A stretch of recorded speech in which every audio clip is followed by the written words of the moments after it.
साथ साथ बाबा साहब के मिशन को आगे बढ़ाने में हम सबका सहयोग करने वाले समिति के सभी सदस्य, नगर के सभी सदस्य, नगर के अध्यक्ष जी, सभी का बहुत बहुत आभार व धन्यवाद। मैं अपने समाज से एक छोटी सी रिक्वेस्ट करना चाहूँगा। मैं चाहता हूँ कि मेरे पढ़े लिखने से मैं आगे नहीं बढ़ सकता। मेरे साथ जब तक मेरा समाज पढ़ा लिखा नहीं होगा तब तक मैं आगे कदापि नहीं बढ़ सकता। मेरे एक पढ़े लिखे होने से मैं ऊपर बैठ जाऊंगा, लेकिन मेरा नीचे समाज दबा हुआ ही रहेगा। वो किसी से बात करने में संकोच करेगा, कहीं पे बैठने में संकोच करेगा। अगर पढ़ा लिखा नहीं होगा, शिक्षित नहीं होगा तो शिक्षित समाज में नहीं बैठ पाएगा, किसी अधिकारी से बात नहीं कर पाएगा, कहीं आने जाने में किसी दूसरे का सहारा लेना पड़ेगा। तो मैं चाहता हूं कि जब तक मेरे समाज का एक एक बच्चा पढ़ न जाए तब तक मैं प्रयास करता रहूंगा।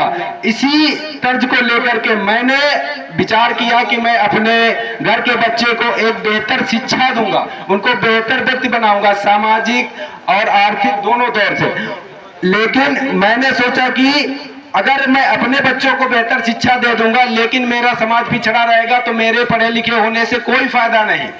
इसलिए मैंने एक वर्ष पूर्व ये कार्यक्रम शुरू किया हुआ था निःशुल्क शिक्षा का, लेकिन उसका आज की डेट में मेरी कोचिंग बनकर तैयार हो गई है, जो कक्षा 5 से कक्षा 8 तक के लिए किसी भी वर्ग का बच्चा हो, किसी भी जात का हो, किसी भी धर्म का हो, मेरे यहाँ का आकर के निःशुल्क शिक्षा ले सकता है। उससे किसी भी प्रकार का कोई चार्ज नहीं लिया जाएगा। उसको मैंने एक शिक्षित व्यक्ति बनाने और एक सामाजिक व्यक्ति बनाने का पूरा प्रयास करूंगा। एक कदम मैंने बढ़ाया है तो एक कदम आप लोग बढ़ाइए, दोनों मिलकर के एक नए भविष्य का निर्माण करेंगे। जब पढ़ेगा और तभी बढ़ेगा और मेरी विचारधारा ये है। मैं चाहता हूं कि भाई अब इस समय एक नई शिक्षा नीति लागू हुई है, सरकार ने लागू किया है, जिसमें 16 साल तक की उम्र के बच्चों को आगे भविष्य में कोचिंग आप नहीं पढ़ा सकते हैं।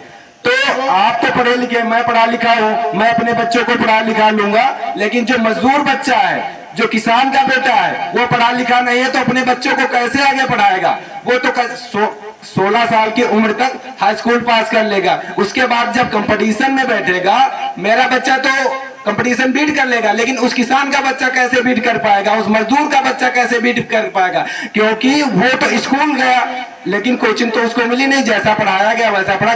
99% जो मजदूर किसान के बच्चे सरकारी स्कूल में ही जाते हैं, फिर भी इस समय सरकारी स्कूल में अच्छी पढ़ाई होती है, लेकिन उसको अलग से भी ट्यूशन दिया जाता है। लेकिन हम अपने बच्चों को नहीं दे सकते तो कंपटीशन बीट नहीं कर पाएगा। जब वो कंपटीशन में बैठेगा तो बताया जाएगा कि आप योग्य ही नहीं है, वो हमारा समाज पिछड़ जाएगा।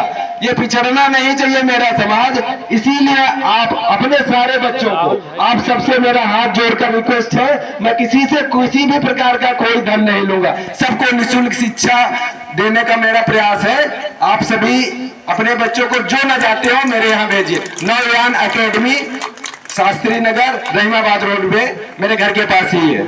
धन्यवाद। जय भीम, जय भारत, जय संविधान। इसी के साथ में एक जोरदार जय भीम वाला नारा मैं लगाना चाहता हूँ।